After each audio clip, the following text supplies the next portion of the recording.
नमस्ते दोस्तों, क्या आप जानते हैं कि भारत के नक्शे से एक शहर पूरी तरह से धीरे धीरे गायब होने वाला है। वहाँ की हवाओं में सिर्फ ऑक्सीजन नहीं बल्कि मौत का धुआं घुला हुआ है।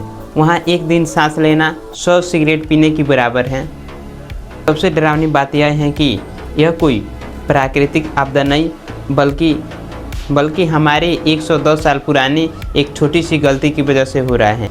आखिर क्यों धनबाद के झरिया की आग और हवाएं रुक नहीं रही हैं? चलिए डिटेल से समझते हैं। कहानी शुरू करने से पहले हमें 5 बड़े सवालों का जवाब जानने होंगे जो आजकल की हर भारतीय पूछ रहा है।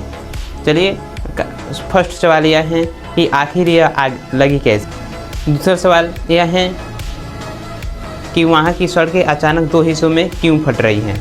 तीसरा सवाल यह है कि वहाँ की ज़मीन के नीचे से कौन सी जहरीली गैस निकल रही हैं जो मानव के लिए हानिकारक है।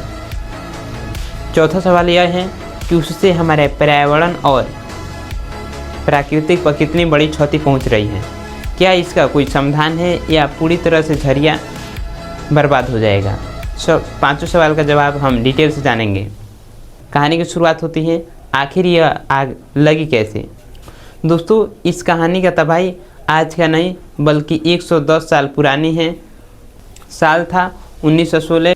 उस वक्त भारत में अंग्रेज़ों का राज था और धनबाद के झरिया में प्राइवेट खदानों में से कोयला निकाला जा रहा था। उस समय के खदान मालिकों ने कोयला तो निकाल लिया, लेकिन नियम के मुताबिक उस खाली जगहों पर मिट्टी या बालू नहीं भरा, जिससे उसमें हवा के साथ कोयला के बारीक कणों में ऑक्सीजन भर आई और जब एक दूसरे में घर्षण हुआ तो गर्मी पैदा हुआ और उससे उसमें आग सुलगने लगी और सुलगते सुलगते वह एक राक्षस की रूप ले ली जिसे आज तक बुझाया नहीं गया। अब सवाल यह आता है कि वहाँ की सड़कें अचानक 2 हिस्सों में क्यों फट रही हैं। दरअसल ज़मीन के नीचे कोयला एक मजबूत आधार हुआ करता था, लेकिन अब वह जलकर पूरी तरह से राख हो चुका है।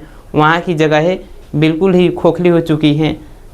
अब ज़मीन के नीचे बस कुछ नहीं है, खाली खोखली जगह है। जब ऊपर से ट्रक या गाड़ियाँ गुजरती हैं तो वो सड़क उस भार को सह नहीं पाती हैं और ताश के पत्तों की तरह बिखर जाती है और इसी कारण से वहाँ की सड़कों पर भयंकर दरारें पड़ रही हैं, जैसे कोई वहाँ पर भूकंप आया हो।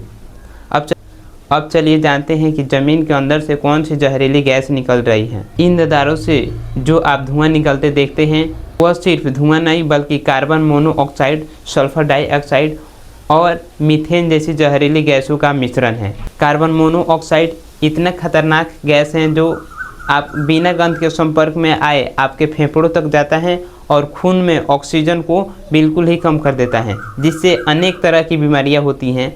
वहाँ रहने वाले बच्चों को ऐसी भयंकर बीमारियाँ हो रही हैं जो बुढ़ापे के समय होती हैं। वहाँ के लोग चलते फिरते साक्षात जहर पी रहे हैं। ये जानते हैं कि उससे हमारे पर्यावरण पर क्या विनाश हो रहा है। इसका असर सिर्फ झरिए तक ही सीमित नहीं है। ज़मीन के नीचे आग धरती की नमी को सोख रही है और जिससे आसपास सभी खेती वाली ज़मीनें भी बंजर हो चुकी हैं। पेड़ पौधे सूख रहे हैं और धनबाद का तापमान बाकी जगहों से 4 से 5 डिग्री ज़्यादा रहता है। यह एक ऐसी पर्यावरणीय क्षति है जिसकी भरपाई शायद कभी नहीं हो पाएगी। चलिए अब जानते हैं कि इसका समाधान क्या है। दोस्तों, तो सरकार ने झरिया मास्टर प्लान के तहत हज़ारों परिवार को वहां से हटाने की कोशिश की है, लेकिन अपना पुरानी यादें और जड़ों को छोड़ना इतना आसान कहाँ। वैज्ञानिक कहते हैं कि इसे बुझाने के लिए हज़ारों करोड़ लीटर पानी और नाइट्रोजन की ज़रूरत है, जो अभी नामुमकिन है। झरिया के लोग आज भी एक टाइम बम पर बैठे हुए हैं।